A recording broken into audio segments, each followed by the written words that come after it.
चलिए, तो अब तक फाइनली आपने स्ट्रक्चर ऑफ लंग्स पढ़ लिया, एनाटॉमी ऑफ ह्यूमन लंग्स पढ़ लिया, ठीक है जी। अब आपने पूरी स्ट्रक्चर में कहीं पे भी ये नहीं देखा कि लंग्स में मसल, कहीं पे भी देखा? कहीं पे भी नहीं बताया मैंने। ये देख लो, एक शॉर्ट डायग्राम मैंने बनाया है। ये ब्लू वाला क्या है? ब्लू वाला ट्रेकिया, फिर प्राइमरी ब्रोंकाई, प्राइमरी ब्रोंकाई से सेकेंडरी ब्रोंकाई। अब देख लो यहाँ पे ये जो ब्लैक वाली है, ब्लैक वाली क्या है? कोई नाम बताएगा ब्लैक वाली का? Parietal pleura. Parietal pleura, short में लिख दूं चलेगा? पीपी, पैराइटल प्लूरा, ठीक है जी। अच्छा, ये जो येलो वाली है क्या है? Visceral pleura. Visceral pleura. और बीच में कैविटी है, उस कैविटी का क्या नाम है? Pleural cavity. प्लूरल कैविटी में जो फ्लूइड है, फ्लूइड का क्या नाम है? Pleural fluid. फ्लूइड। अब माइक बंद करो, अब देखो समझा रहा हूँ। अच्छा, आपको पता है कि राइट लंग्स बड़ा होता है, लेफ्ट लंग्स छोटा है, राइट लंग्स में 3 लोब 2 सेप्टा, लेफ्ट लंग्स में 2 लोब 1 सेप्टा, ये सब आपको पता है। फिर उसके बाद ये सेकेंडरी ब्रोंकाई, सेकेंडरी ब्रोंकाई से फिर फाइनली ब्रोंकाई खत्म, ब्रोंक्यूल, फिर फाइनली लास्ट में एल्वियोलर से लास्ट, ठीक है। आपको पूरा पाथ पे पता है। आप जानते हैं कि human lungs is solid, not hollow, solid spongy and it is soft, ठीक है, बट नॉन मस्कुलर। मैं कह रहा हूं लंग्स नॉन मस्कुलर होती है। तो अगर लंग्स नॉन मस्कुलर होती है तो लंग्स कंप्रेस कैसे करती है? क्योंकि स्पंज तो कंप्रेस करता है। नहीं, स्पंजी नेचर की वजह से कंप्रेस नहीं कर रहा है, लंग्स कंप्रेस तो कर रही है, लंग्स एक्सपांड भी कर रही है। ठीक है, स्पंजी नेचर नहीं होगा तो वो कंप्रेस और एक्सपांड नहीं कर पाएगी, लेकिन स्पंजी नेचर की वजह से ही एक्सपांड और कंप्रेस नहीं कर रहा है। किसी भी चीजों को इन जनरल कंप्रेस करने के लिए और एक्सपांड करने के लिए उसमें कॉन्ट्रैक्टिबिलिटी और रिलैक्सिबिलिटी होना चाहिए। बट मसल थोड़ी है यहाँ पे जो कॉन्ट्रैक्टिबिलिटी प्रॉपर्टी शो करेगा लंग्स, तो नॉन मस्कुलर है। तो सुनना ध्यान से, human lungs is non muscular, ये सच बात है। लंग्स में कोई मसल नहीं है, लेकिन लंग्स के चारों ओर मसल ही मसल है। सबसे पहले चलते हैं नीचे की तरफ। आप जानते हैं लंग्स के सबसे नीचे की तरफ एक डोम शेप्ड स्ट्रक्चर होता है, नॉन एज डायफ्राम। ये देखो dome shaped structure, it is called as diaphragm, it is called as diaphragm. अच्छा, अभी लैग नहीं कर रहा है? No sir. No sir. It is called as diaphragm. और आपको पता है कि diaphragm divides, diaphragm separates abdominal cavity and thoracic cavity, ठीक है जी। अब सुनना ध्यान से, ये डायफ्राम है, पता है इस डायफ्राम में मसल होता है, इस डायफ्राम में मसल होता है, और वो खास प्रकार का मसल जो इस डायफ्राम के रेडियल डायरेक्शन में अरेंज्ड है, लाइक दिस, रेडियल डायरेक्शन में डायफ्राम में अरेंज्ड है, पूरी डायफ्राम में, एंटायर लेंथ में डायफ्राम में। These muscles are called as radial muscle of diaphragm, it is called as radial muscle. एक बार बताओ, अभी आपने हाल ताजा में मसल कॉन्ट्रैक्शन पढ़ा है, ये सुनो।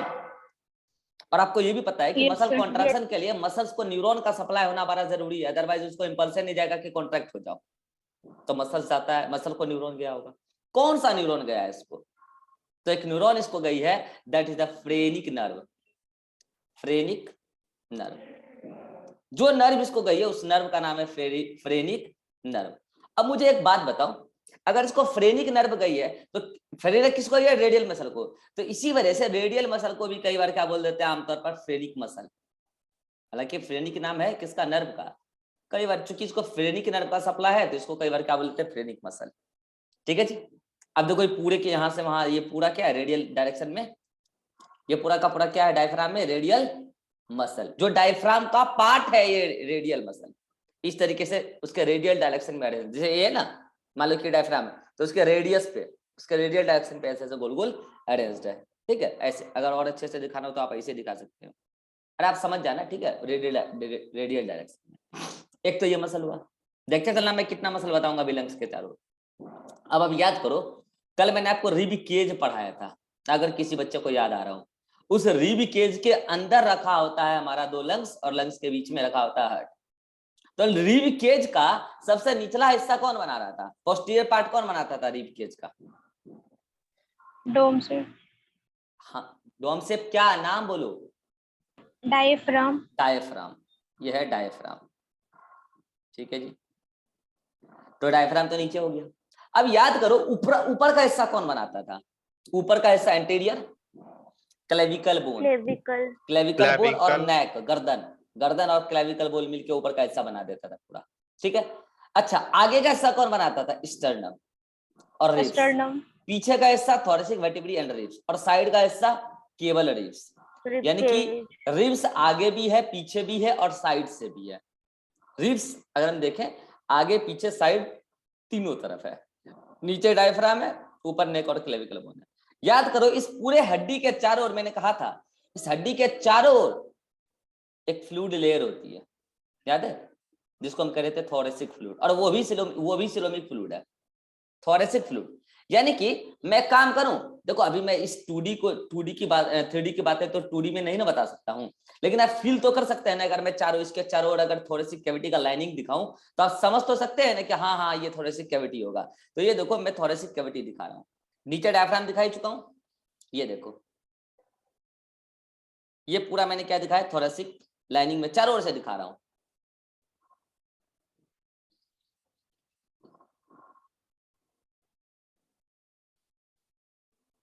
ठीक है, समझ जाओगे। 3D में फील करो इसको, आगे से तो कौन होगा? स्टर्नम रिब्स, पीछे से कौन होगा? थोरेसिक वर्टिब्रल रिब्स, और साइड से केवल रिब्स, और ऊपर से क्लेविकल नेक, और नीचे से डायफ्राम दिख सही रहा। वो पूरी थोरेसिक लाइनिंग है। लो मैं इसको लिख देता हूं, दिस इज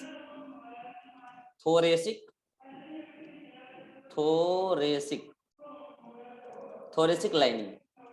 अब याद करो थोरेसिक लाइनिंग और लंग्स के बीच में क्या होता है, जल्दी याद करो, मैंने क्या बताया था? एक फ्लूइड, ये इसके बीच में, कोई बताएगा इस फ्लूइड का नाम? Thoracic fluid. थोरेसिक फ्लूइड, बहुत अच्छा।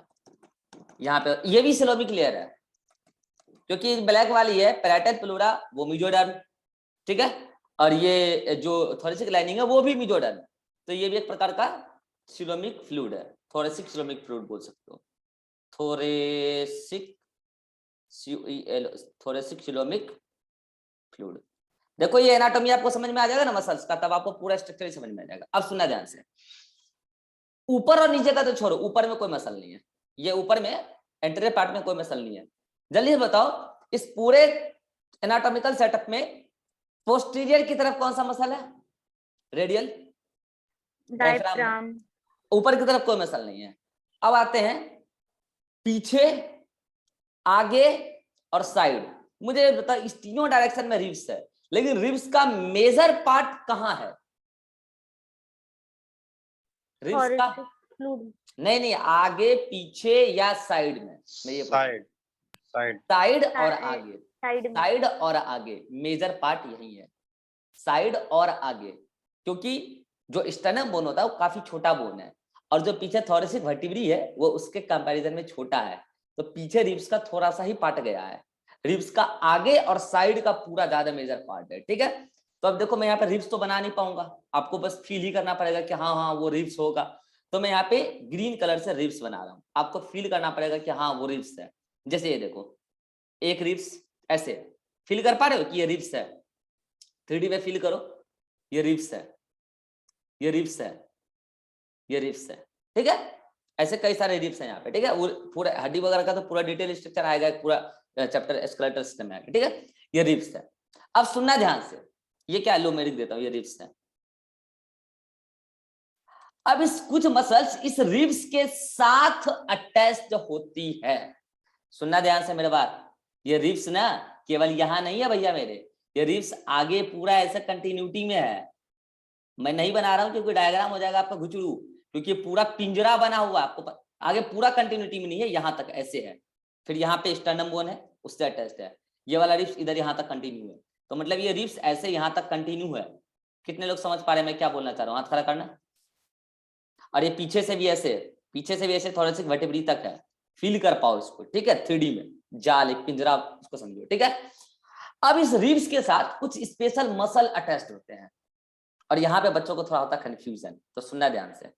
मैं दो रिब्स के बीच में अगर कोई मसल बोलूंगा तो सुनना, रिब्स को बायोलॉजी में कॉस्टल भी कहते हैं। क्या बोलते हैं? कॉस्टल। रिब्स को क्या बोलते हैं? कॉस्टल। तो जल्दी बताओ रिब्स के बीच में पाए जाने वाला मसल क्या इंटरकॉस्टल मसल कहलाएगा? दो रिब्स के बीच में पाए जाने वाला muscle inter sir yes intercostal muscle. चलो ठीक है। अब इंटरकोस्टल मसल दो प्रकार का होता है, यहाँ पे होता है बच्चों को कंफ्यूजन। सुनना ध्यान से, मैं कह रहा सुनना ध्यान से, मैं कह रहा हूं कि एक रिब्स ये है और एक रिब्स ये है, ठीक है। तो मुझे बताओ, ये जो अभी आपको दिख रहा है ये रिब्स का एंटीरियर सरफेस, सॉरी ये रिब्स का आपको डॉर्सल सरफेस दिख रहा है कि वेंट्रल? अगर आपको आगे से दिख रहा है तो वेंट्रल। वेंट्रल। अगर आपको ये पीछे वाला दिखाएं तो ये क्या है? डॉर्सल है ना। डॉर्सल। तो मुझे बताओ डॉर्सल कौन एक्सटर्नल पार्ट है रिब्स का, कौन इंटरनल पार्ट है रिब्स का? वेंट्रल एक्सटर्नल है और वेंट्रल एक्सटर्नल है और डॉर्सल इंटरनल है, ठीक है। अब समझना, मैं दो मसल बता रहा हूं। अगर इन दोनों के बीच में कोई मसल है तो वही इंटरकोस्टल मसल है, इन दोनों के बीच में अगर कोई मसल है तो वही इंटरकोस्टल मसल है। कोई दिक्कत की बात है? नहीं। लेकिन अगर इंटरकोस्टल मसल कुछ ऐसे है, जैसे मान लो कि मेरा ये जो ईयरफोन है क्या है? मसल है। दिख पा रहा है ईयरफोन? ईयरफोन दिख रहा है कि कुछ और दिखाऊं? ईयरफोन दिख रहा है ना, ब्लैक? अरे दिख रहा है कि नहीं? हाँ या ना बोलो। नो सर नहीं दिख नो रहा सर है। चलो ये उंगली तो दिख रहा है ना, ये उंगली क्या है? मान लो इंटरकोस्टल मसल है। तो अगर ये उंगली बाहर से है, आपको दिख रहा है बाहर से, इन दोनों के बीच में, तो मुझे बताओ दो रिब्स के बीच में मसल क्या कहलाता है? Intercostal muscle. यस और नो? तो अगर दो रिब्स के बीच में बाहर से है तो आप इसको एक्सटर्नल इंटरकोस्टल मसल बोलेंगे या इंटरनल इंटरकोस्टल मसल बोलेंगे? External intercostal. एक्सटर्नल अगर एक्सटर्नल इंटरकोस्टल मसल भी होता है दो रिब्स के बीच में, अगर ये मसल अंदर से दो रिब्स के बीच में है, जो आपको ये वाला यहाँ पर दिख रहा होगा, इंटरनल इंटरकोस्टल मसल। इंटरनल। तो इंटरकोस्टल मसल को शॉर्ट में क्या बोलते हैं? ICM, intercostal muscle. अब सुना ध्यान से, अब मैं यहाँ पे डायग्राम बनाने वाला हूं और आपको वो बताना है कि वो EICM है या IICM है, ठीक है। सुनना, मैं ऐसे करके पूरा दिखा दे रहा हूं दो रिब्स के बीच में, ऐसे करके पूरा दिखा दे रहा हूं मैं दो रिब्स के बीच में, जो आपको क्लियरली दिख रहा है, ठीक है। एक वो, दूसरा किस कलर से दिखाऊं? किस कलर से दिखाऊं? चलो इस कलर से दिखाता हूं, ब्लू से। दूसरा मसल देखना, ऐसे डॉट डॉट, जो कि एक्चुअली पीछे से है, मींस अंदर से है, जो आपको क्लियरली दिख नहीं रहा है। इधर भी दिखाता हूं, ठीक है जी। ये डॉट डॉट क्यों दिखाया है? एक्चुअल में ये पीछे से है। तो दो रिब्स के बीच का मसल क्या कहलाता है? Intercostal muscle. तो यहां पे आपको कौन कलर वाला इंटरकोस्टल मसल बाहर से दिख रहा है और कौन सा कलर वाला इंटरकोस्टल मसल अंदर से दिख रहा है? जल्दी से बोल दो। मैं रेड वाले को क्या बोलूं? रेड वाला बाहर से। रेड वाला बाहर से और ग्रीन रेड वाला वाला, blue हाँ तो green रेड वाला। वाला EICM या IICM? EICM EICM। E का मतलब एक्सटर्नल, I का मतलब इंटर, इंटर मतलब दो के बीच में, इंटर कोस्टल मसल। और ये ब्लू वाला, और ये ब्लू वाला IICM I का मतलब इंटरनल, फिर I, फिर I का मतलब इंटर, इंटर मतलब दो रिब्स के बीच का कोस्टल मसल। इतने मसल तो अब ये इस एनाटॉमिकल सेटअप में आगे से, पीछे से और साइड से है। ऊपर से कोई मसल नहीं, ऊपर से तो गर्दन है बस वही है, उसका कोई खास रोल नहीं है, ठीक है। और नीचे से रेडियल मसल। सुनना ध्यान से, जो रेस्पिरेटरी मसल्स हैं, मेन रेस्पिरेटरी मसल्स IICM और डायफ्राम का रेडियल मसल। नॉर्मल ब्रीदिंग में यही यूज होता है, फोर्सफुल ब्रीदिंग में EICM यूज होता है। सॉरी उल्टा बता दिया, रुक जाओ। नॉर्मल ब्रीदिंग में EICM और रेडियल मसल का यूज होता है नॉर्मल ब्रीदिंग में। जब हम फोर्सफुल ब्रीदिंग करते हैं तो रेडियल मसल और EICM तो यूज हो ही रहा होता है, साथ में साथ IICM भी यूज हो रहा होता है। और एक मसल और बताऊंगा आगे अभी, एब्डोमेन की मसल, पेट की दीवारों में जो मसल है उसका भी रोल होता है जब हम फोर्सफुल ब्रीदिंग करते हैं, ठीक है जी। चलिए ध्यान, अब मैं आपको बता रहा हूं, ये एनाटॉमिकल सेटअप आपको क्लियर है, तब आपको आगे चीजें समझ में आएगी, मैकेनिज्म ऑफ ब्रीदिंग। ये क्लियर है तो मैं बोलूं आगे बढ़ूं। और ये अभी मैंने यहाँ पे जितना भी बातें बताया है, ये आपके नोट्स में डायग्रामेटिक व्यू नहीं है, इसका थ्योरेटिकल व्यू। अगर आप चाहें डायग्राम को बनाना, आपकी मर्जी है, मैं रोका नहीं हूं और नहीं बोलूंगा बनाने के लिए, एग्जाम काफी करीब है। जिनका एग्जाम दूर है वो बच्चे तो जरूर बनाएं इसको कॉपी में, ठीक है। तो ये क्या हो गया? Muscles involve in breathing. तो कौन कौन सा मसल हो गए? रेडियल मसल, EICM, IICM, और एक मसल और आएगा आगे, पेट वाली मसल, पेट की दीवारों में जो मसल है, एब्डोमिनल मसल, ठीक है जी। चलो मुझे एक बात जल्दी से बता दो, रियलिटी में इसको फील करना जो मैं बोल रहा हूं। जब कल को डायफ्राम के रेडियल मसल को इंपल्स आया, डायफ्राम के रेडियल मसल को इंपल्स आया, तो डायफ्राम की रेडियल मसल जब कॉन्ट्रैक्ट करेगी तो आपको पता है during muscle contraction length muscle का बढ़ता है कि घटता है? जल्दी बोलो। घटता है। घटता है। तो घटेगा। ड्यूरिंग, हाँ, तो ड्यूरिंग मसल कॉन्ट्रैक्शन जब इस रेडियल मसल्स में कॉन्ट्रैक्शन होगा तो ये जो डोम शेप है जो ऐसे है, क्या वो फ्लैट होने का प्रयास करेगा? यस और नो? यस वो फ्लैट होने का प्रयास करेगा। दैट मीन्स यहाँ पे जो आपको ये डोम शेप स्ट्रक्चर कुछ ऐसा दिख रहा है, वो कुछ ऐसा हो जाएगा नियरली, वो कुछ ऐसा हो जाएगा नियरली। नियरली बोला है मैंने, यानी कि थोड़ा सा तो डोम शेप रहेगा, ऐसा कुछ हो जाएगा। मुझे बताओ अगर अभी ये ऐसा है, अभी ये ऐसा है, तो मुझे जल्दी से बताओ अभी थोरेसिक वॉल्यूम ऊपर से नीचे देखो, ये एंटीरियर है, ये पोस्टीरियर है, तो अभी थोरेसिक वॉल्यूम कहां से कहां तक है? यहां से यहीं तक ना है बस, यस और नो? लेकिन कल को ये ऐसे फ्लैट हो जाएगा तो क्या इतना इंक्रीमेंट हो गया थोरेसिक वॉल्यूम में? यस और no? Yes sir. Yes sir. मुझे जल्दी से बताना है। Yes, ये sir. जो इंक्रीमेंट हुआ है डोम से वो नॉर्मल से फ्लैट हुआ डायफ्राम तब, तो मुझे जल्दी से बता दो अभी थोरेसिक वॉल्यूम में इंक्रीमेंट किस डायरेक्शन में हुआ है? ऑप्शन दे रहा हूं, किस डायरेक्शन में हुआ है? Antero posterior, postero anterior, ventro dorsal, dorso ventral? Anterior posterior. Anterior posterior. Antero posterior increase in thoracic volume. अब सुनना, अगर ये इधर से बढ़ गया तो एक बार बताओ कि डायफ्राम पहले इस काले वाले का साथ सटा हुआ था, यानी कि इस प्लूरल जो मेम्ब्रेन है सबसे बाहर वाली, प्लूरल जो सबसे बाहर वाली पैराइटल प्लूरा है उसके साथ चिपका हुआ था, तो उस पर एक दबाव बनाया हुआ था कि नहीं था? नीचे से तो उस पर अगर दबाव बनाया हुआ था तो ओवरऑल लंग्स पर दबाव बनाया, लंग्स पर दबाव बनाया हुआ था, तो लंग्स पर अगर दबाव बनाया हुआ था तो लंग्स थोड़ी सी कंप्रेस थी या एक्सपांडेड थी? कंप्रेस थी। तो कल को जब रेडियल मसल में कॉन्ट्रैक्शन हो जाएगा, कैसे होगा बताएंगे। रेडियल मसल में कॉन्ट्रैक्शन हो जाएगा, डायफ्राम फ्लैट हो जाएगी और एंटीरियर पोस्टीरियर एक्सिस पे थोरेसिक वॉल्यूम इंक्रीज हो जाएगा, तो लंग्स पर प्रेशर बढ़ जाएगा कि घट जाएगा?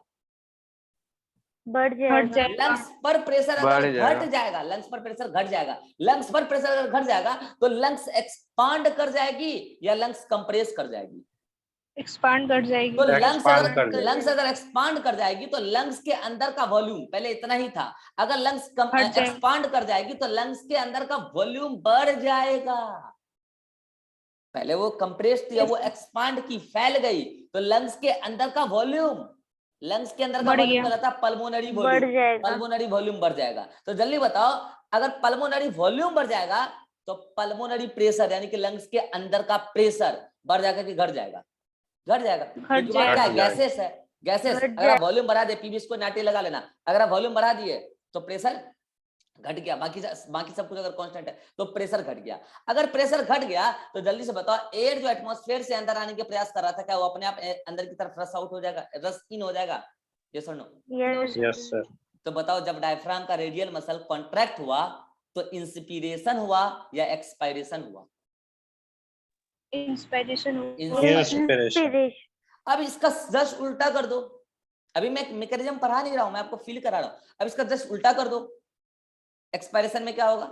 डायफ्राम के रेडियल मसल रिलैक्स करेगी। जल्दी बताओ रिलैक्स करने के लिए इंपल्स आना जरूरी है या फिर इंपल्स का ना आना ही अपने आप में एक इंपल्स है कि मसल तुम रिलैक्स हो जाओ? आना जरूरी है। नहीं आना जरूरी है। भाई साहब, रिलैक्स के लिए, मसल रिलैक्सेशन के लिए कोई इंपल्स नहीं आता। पढ़ा चुका हूं मसल कॉन्ट्रैक्शन, रिलैक्सेशन में कौन सा इंपल्स आ रहा था भाई साहब? इंपल्स आना बंद हुआ मतलब अब समझ गया मसल को रिलैक्स होना है। इंपल्स की हम बात कर रहे हैं भाई साहब, एटीपी उपटी मत सोचो इधर। यानी कि इंपल्स आना बंद हो गया, दैट मीन द मसल को अब रिलैक्स होना है। तो इंपल्स आना बंद हो गया रेडियल मसल को। कहां से इंपल्स आता है उसका बात अभी हम कर लेंगे। मसल्स को इंपल्स आना बंद हो गया रेडियल मसल को, तो रेडियल मसल रिलैक्स करेगी। तो जल्दी बता, मसल जब रिलैक्स करेगी तो अब ये डोम शेप थी, तो वो डोम शेप से कैसा हो जाए, सॉरी अभी ये फ्लैट थी, फ्लैट शेप कैसा हो जाएगी? Again dome shape. Dome shape. तो अगर ये डोम शेप होगी तो मुझे बताओ अभी थोरेसिक वॉल्यूम बढ़ के इतना हुआ था, लेकिन जब ये फिर से डोम शेप हो जाएगी तो क्या आपको ऐसा नहीं लगता कि इतना वॉल्यूम में डिक्रीमेंट आएगा, थोरेसिक वॉल्यूम इतना घट जाएगा? यस और नो?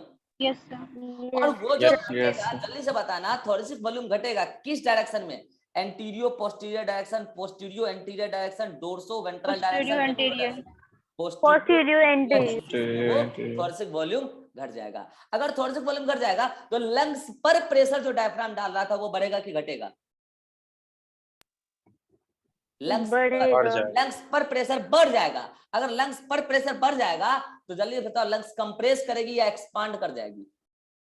Compress. कंप्रेस लंग्स अगर करेगी। कंप्रेस करेगी तो लंग्स के अंदर का volume, that mean the pulmonary volume, lungs के अंदर का पल्मोनरी वॉल्यूम बढ़ जाएगा कि घट जाएगा? अगर लंग्स कंप्रेस करेगी घट जाएगा। घट जाएगा। अगर लंग्स का पल्मोनरी वॉल्यूम घट जाएगा तो जल्दी बताओ लंग्स के अंदर का pressure, that is the pulmonary pressure, बढ़ जाएगा कि घट जाएगा? बढ़ जाएगा। बढ़ जाएगा। अगर वो बढ़ जाएगा बढ़ जाएगा। तो उसको बाहर निकलने का एक ही रास्ता है कि रेस्पिरेटरी ट्रैक्ट से बाहर निकले एयर, तो एयर अपने आप रस आउट हो जाएगा कि नहीं हो जाएगा? Yes sir. And that is called as Yes. Expiration. तो जल्दी से बताओ आपको इस कहानी से क्या शिक्षा मिलती है कि जब जब रेडियल मसल कॉन्ट्रैक्ट होगी तो इंस्पिरेशन होगा, और जब जब रेडियल मसल रिलैक्स होगी तो एक्सपायरेशन होगा। ये तो हुआ रेडियल मसल। अभी मैं मैकेनिज्म नहीं पढ़ाया हूं इंस्पिरेशन एक्सपायरेशन का, लेकिन आप समझ चुके हैं, ठीक है। अब चलते हैं ईआईसीएम और आईआईसीएम में। इसमें थोड़ा टेक्निकल चीजें हैं, ध्यान से समझना, क्योंकि आपको ये बात पता है कि ये पूरा का पूरा रिब्स आगे यहाँ से पूरा रिब्स है, ठीक है, और साइड में भी है, ठीक है। मेजर पोर्शन रिब्स का आगे और साइड में, ये पीछे में थोड़ा सा ही पार्ट है, ठीक है। अब सुनना, पहले बात करते हैं ईआईसीएम पे। नॉर्मल इंस्पिरेशन जब होता है या नॉर्मल ब्रीदिंग होता है तो काम केवल ईआईसीएम करता है, आईआईसीएम नहीं करता है। क्यों नहीं करता है अभी आपको थोड़ी देर बाद समझ में आ जाएगा। इम्पल्स आईआईसीएम को नहीं आता नॉर्मल ब्रीदिंग में, ईआईसीएम को आता है। तो पहले ईआईसीएम की बात करते हैं, तब आईआईसीएम की भी बात कर लेंगे, ठीक है। जब आईआईसीएम को इंपल्स आएगा तो ध्यान से सोचना, मान लो कि इधर से ये दोनों रिब्स है, ऐसे कई सारे रिब्स है ना, इन सभी के बीच में बाहर से क्या है, ईआईसीएम या आईआईसीएम? जल्दी बोलो। EICM. तो इधर से भी होगा और ये बीच में क्या होगा, ये बीच में स्टर्नम होगा, ठीक है। मैं इसको नहीं पकड़ रहा हूं, चलो ये है रिब्स, ठीक है। अब मैं क्या कर रहा हूं कि ईआईसीएम को इंपल्स आया तो ईआईसीएम अगर इसके बीच में जो धागा है बाहर से उसमें कॉन्ट्रैक्शन होगा तो जल्दी बताना है रिब्स बाहर की तरफ खींची जाएगी या अंदर की तरफ? बाहर। अंदर की तरफ। मुझे पता था यहाँ पे कुछ लोग गलत बाहर की करेंगे। तरफ. आप खींच के देख लो एक बार, अगर आपको विश्वास ना हो तो इनके बीच में रस्सी लगा लो और इस रस्सी को आप खींच के देखो, देखो तो उंगली बाहर जाता है कि अंदर जाता है? जो लोग अंदर बोल रहे हैं उनको बोल रहा हूं मैं ये बात, खींच के देख लो ना एक बार। भाई साहब मैं कह रहा हूं कि इस रेड वाले को अगर आप पकड़ के खींचोगे, छोटा करोगे, तो ये ग्रीन वाला बाहर की तरफ खींचा जाएगा कि अंदर की तरफ खींचाएगा भाई? बाहर की तरफ। तो फिर अंदर कैसा हो रहा था अभी? बाहर की तरफ। चलो बाहर की तरफ तो खिंचाएगा ही सही। अब मुझे एक बार बताओ, क्या आपको ऐसा नहीं लगता क्या रिब्स क्या एकदम सीधा सीधी ऐसे अरेंज है? ऐसे नहीं, रिब्स कैसे है पता है? ऐसे है। कैसे है? ऐसे है। ऐसे नहीं है रिब्स, रिब्स का अरेंजमेंट ऐसे है, लाइक दिस। तो आप बताओ इसके बीच में अगर कोई मसल्स है, एक्सटर्नल इंटरकॉस्टल मसल, तो उसमें जब कंट्रैक्शन होगा रिब्स बाहर तो आएगी ही सही, क्या थोड़ा सा ऊपर की तरफ भी खिंचाएगी? कितने लोग फील कर पाए इस बात को? Yes sir. कि रिब्स जो है बाहर की तरफ तो आएगी ही सही, आउटवर्ड मूवमेंट तो होगा ही, लेकिन थोड़ा सा ऊपर भी होगा। अगर हम बात करें ऊपर और बाहर में ज्यादा क्या होगा, तो ज्यादा बाहर होगा।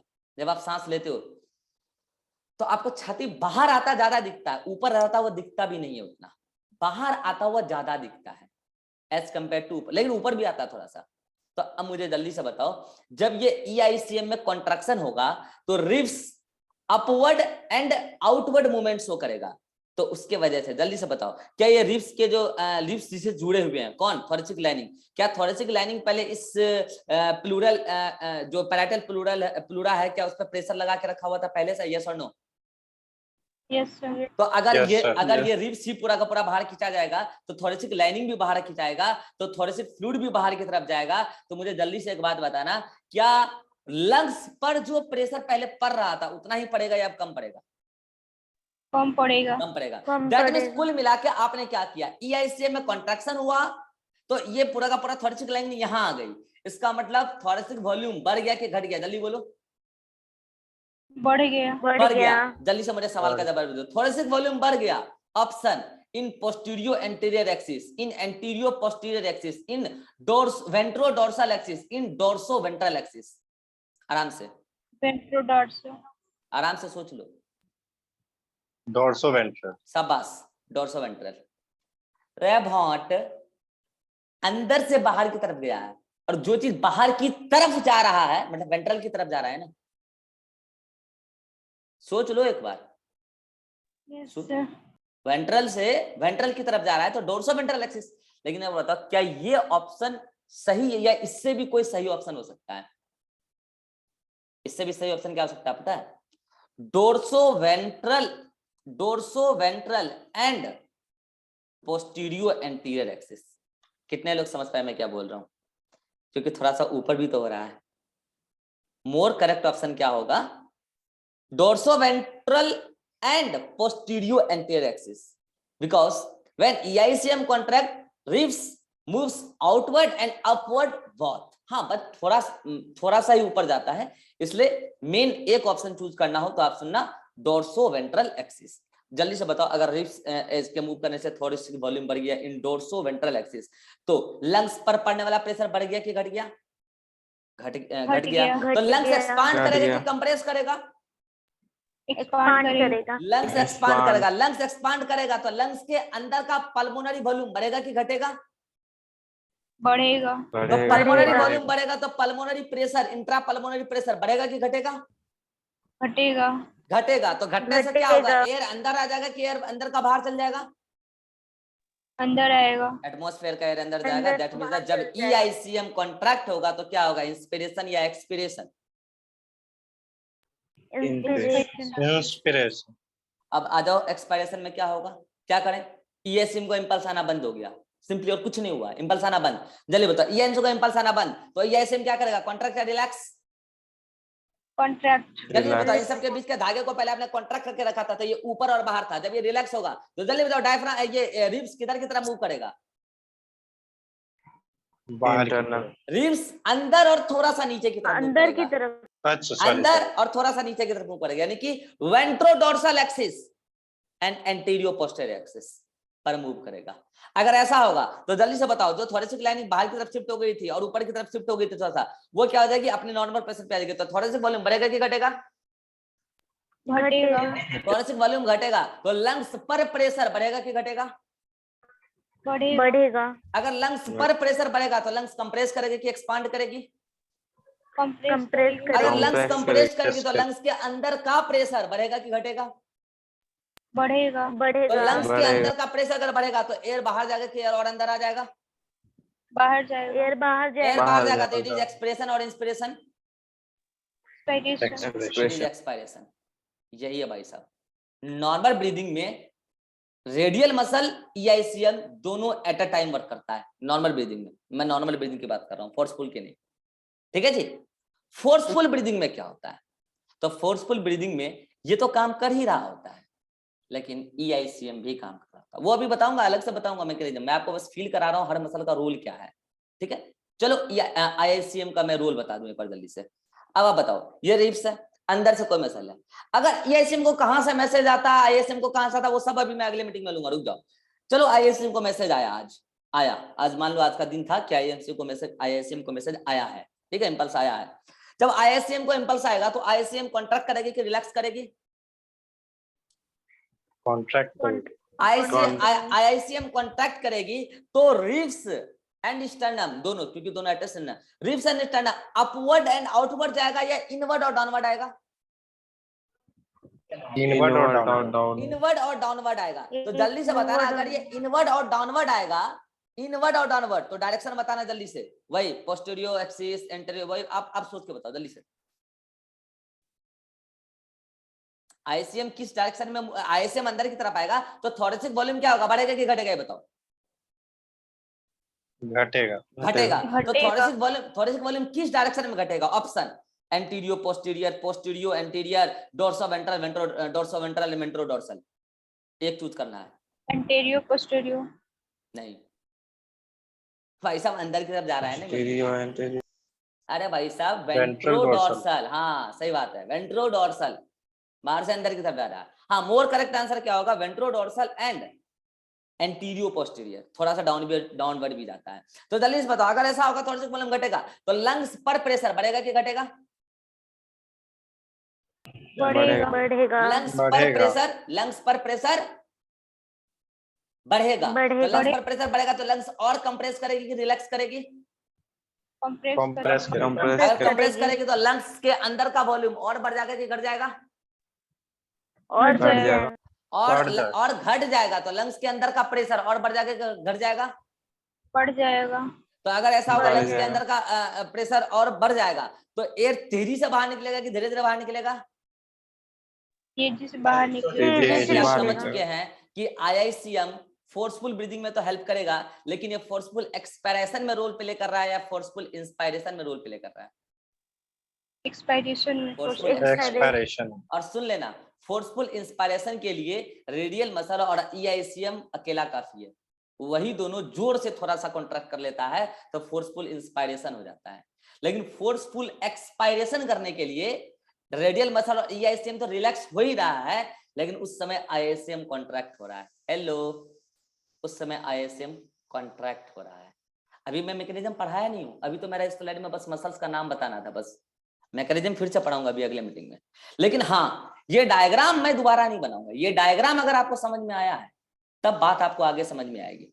तो अभी तक मैंने आपको कितने मसल बताए हैं? अभी तक मैंने आपको 3 मसल बताए हैं। डायफ्राम का रेडियल मसल, रिब्स के बीच का EICM और IICM। अगर इसका एनाटॉमिकल सेटअप क्लियर है तभी आपको बातें आगे समझ में आएगी। और आपको ये फील करना पड़ेगा, ये पूरा पिंजरा है, केज है, रिब केज, ये यहाँ तक है ऐसे, ठीक है? ये सब चीज आपको फील करना पड़ेगा क्योंकि पिंजरा, और ये जो आपको दिख रहा है थोरेसिक लाइनिंग, ऐसा नहीं है कि ऐसे ही, ये पूरा का पूरा इस तरीके से है, समझ रहे हैं कि नहीं? उसके अंदर रखा हुआ है आपका लंग्स और उसके बीच में रखा हुआ है हार्ट। ये पूरा चीज आपको फील करना पड़ेगा तब आपको ये चीजें क्लियर होगी, ठीक है? चलिए आप इस डायग्राम को देखिए और नोट्स में यहां तक पढ़िए, तब मैं अभी अगले मीटिंग में स्टार्ट करता हूं mechanism of breathing. Normal breathing पहले देखेंगे, उसके बाद देखेंगे फोर्सफुल ब्रीदिंग। तो आप क्या कीजिए, यहां तक पढ़ लीजिए, यहां तक, तब मिलते हैं अगले मीटिंग में।